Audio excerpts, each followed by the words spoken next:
All right. Good morning, everyone. Welcome to Daily Rates Live with the Mortgage Calculator.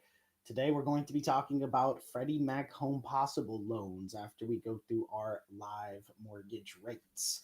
We got the chat up on the screen there. See some comments coming in. Go ahead and feel free to drop a comment there in the chat as you tune in. We're just waiting a moment here to go live on all the different platforms. Great topic here today to play off of what we went over yesterday on yesterday's show as well.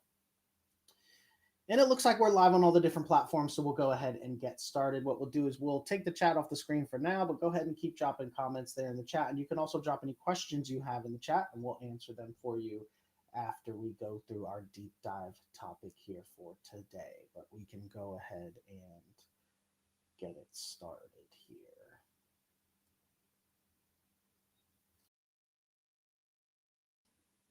All right, so welcome everyone. My name is Kyle Hershey. I'm the COO of the Mortgage Calculator, joined here by our president, Nick Hershey, and our chief sales officer, Jose Gonzalez. We are a lender that specializes in non-QM loans, and what we do every weekday at 11 a.m. Eastern on this show is go through our actual live mortgage rates, and then we do a deep dive into a different loan topic, and today's topic is going to be Freddie Mac HomePossible Loan. So Jose will take us through a breakdown of that here shortly, but first we'll do what we do every morning, which is pull up our live rates. So Nick, if you're ready, let's go ahead and pull up today's rates for a few different programs and see what they are looking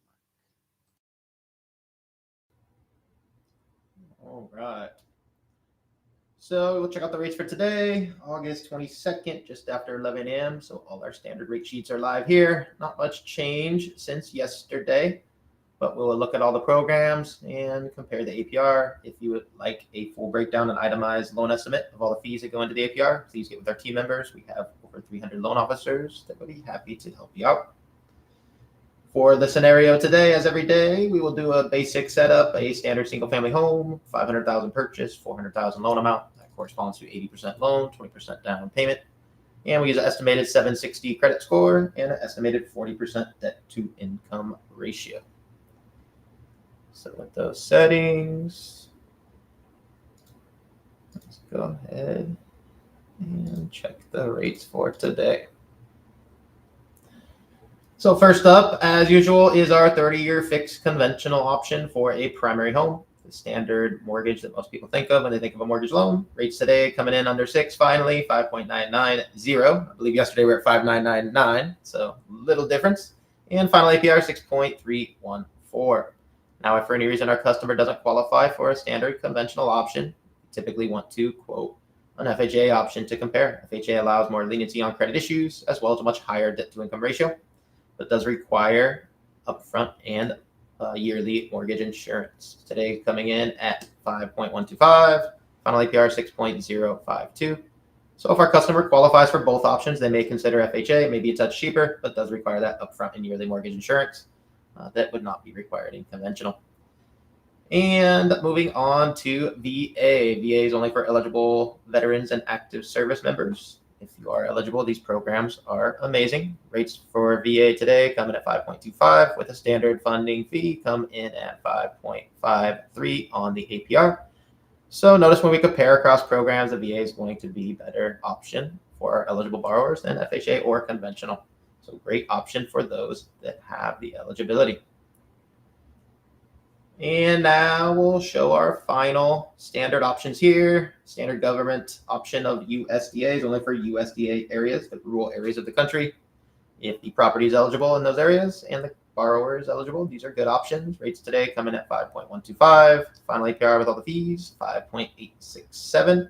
So notice if our customers shopping in these areas, they're going to be comparing to typically a standard FHA or a conventional. And the USDA is going to be a touch cheaper in this example, which is typical. So definitely a good option to consider for those rural areas.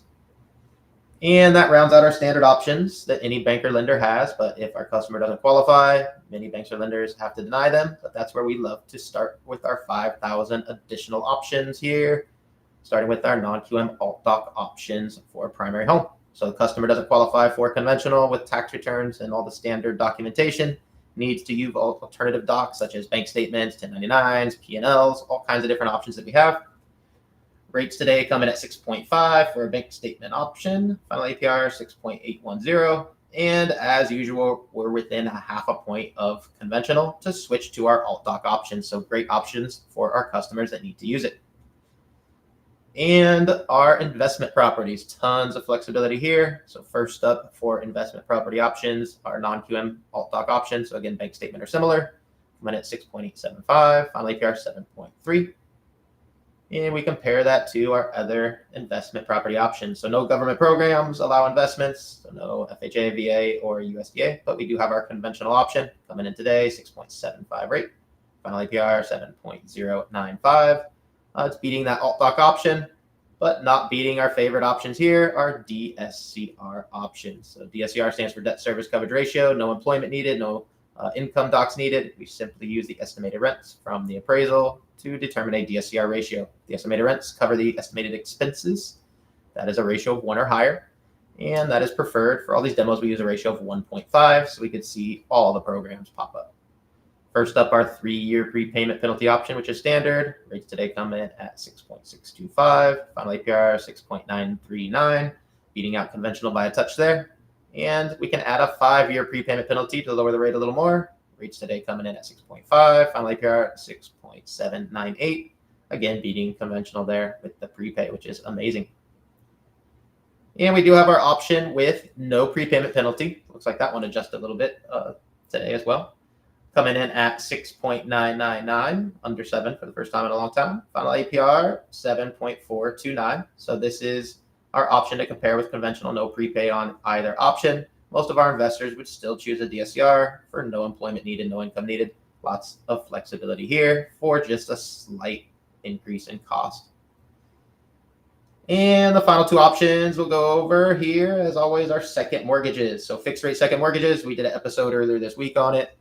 Very popular these days for our customers that need to get cash out but don't want to touch their first mortgage, and may also be wary of a HELOC, which is typically the only other option for second mortgages. We now have fixed rate second mortgages, which are great options for a primary home to get cash out as low as 8.5 rate, final APR 8.930. And we can use the same program for investors, for investment properties, especially since HELOCs are rare for those. These come in at 9.75 today, final APR 10.041 to get cash out of investment property with our non-QM fixed rate second mortgages. And now let me switch the screens again. Get into today's topic. Freddie Mac HomePossible. Yesterday we did Fannie Mae Home Ready. Same program, different flavor, different agency here. So a little bit different tweaks, but the general theme is another version of the affordable program, but there's always a couple caveats to that. So Jose, how do they get into this and what are the caveats? And then let's check out the options. Good morning, everybody. Thank you for joining us for Daily Mortgage Rates Live with the Mortgage Calculator. Yes, Freddie Mac is the sister program of the Freddie Mac HomePossible of the Fannie Mae Home Ready. Now, as always, I like to mention the reason why you would pick one over the other is usually going to revolve around the underwriting guidelines and how they view the borrower differently. Main points to consider between Freddie Mac and Fannie Mae, because there are very big differences here, is how they view self-employed borrowers. That's the first one. Freddie Mac uses Loan Prospector for automated underwriting. Fannie Mae uses desktop underwriting or desktop originator, depending on if you're a lender or if you're a broker. And the main reason, difference there has to do with how they treat self-employed borrowers. With Loan Prospector, if the borrower has been self-employed for 5 years or more, there is pre-printed verbiage on the findings stating that you can use the 1 year income, so you would only need to provide tax returns for the previous year. Desktop underwriting or desktop originator, which is the Fannie Mae version of automated underwriting, does not have that pre-printed verbiage. That doesn't mean you will not receive findings stating only 1 year income, but you have to see what the findings give, right? If the system picks up that it's good, low risk on that loan, you may receive a 1-year finding. Now that goes for self-employed or W-2 borrowers when it's automated when it's DU, when it's LP. Again, it's pre-printed pretty much on the findings, so you're going to get it every time. And then if the borrower has been self-employed 5 years or more, then you only have to provide 1 year of income documentation as opposed to 2 years. And that's a very big thing when you have 2022 tax returns a lot lower than 2023. You need to use 2023 to qualify. Well, then give it a shot first at LP, see if you get the approval. If not, give it a shot at DU. But typically, if you get the approval, self-employed, 5 years or more, that's the ticket. The other difference is with self-employed borrowers is that Freddie Mac will allow you to use the stated income, should I say the ordinary income stated on the K-1, as opposed to the distributions. Now, that's getting a little technical, but when you're looking at that K-1, note the difference in boxes 1, 2, or 3, which is the income, compared to box 16D, as in dog, which is the distributions. And if the distributions are lower than the income that's stated on the form, you're going to have a problem if you're going Fannie Mae, because they're going to use the distributions amount, which is the lower of the two. If you are going LP, Freddie Mac, then as long as the business has liquidity, then you can use the higher stated amount of the ordinary income versus the lower distributions amount. And the third big difference is how they treat student loans when the student loan balances are deferred. And that's a really big item as well when you have a high student balance. For example, if I'm using $100,000 as the amount of student loans that are deferred, Fannie Mae would require you to put $1,000 as the monthly payment for that deferred loan versus $500 on Freddie Mac, because they only go with 0.5% of the balance as the payment versus Fannie. So Freddie goes 0.5% of the balance, Fannie goes 1% of the balance as the monthly payment. So you see 3 very big differences there in how the files are underwritten. So the reason you would go one over the other is simply not because of the rate. It's because of the underwriting guidelines. And also, when you're looking at manufactured homes, there are some differences between how Freddie treats manufactured homes versus Fannie. Freddie is usually more flexible in their underwriting guidelines towards manufactured homes. So a lot of good stuff there.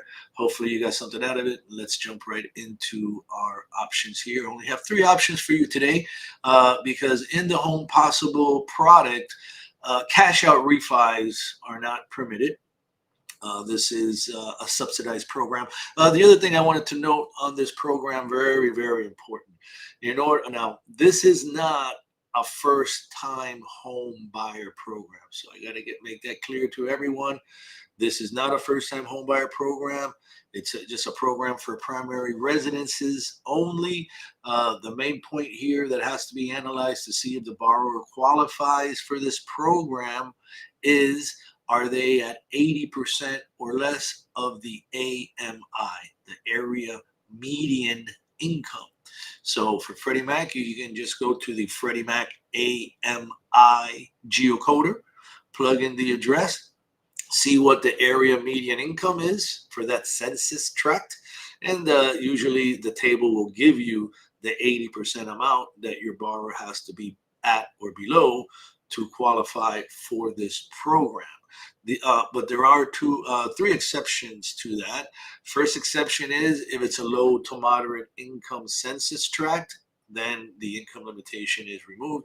Second option is if it's a minority census tract, the income limitation is removed.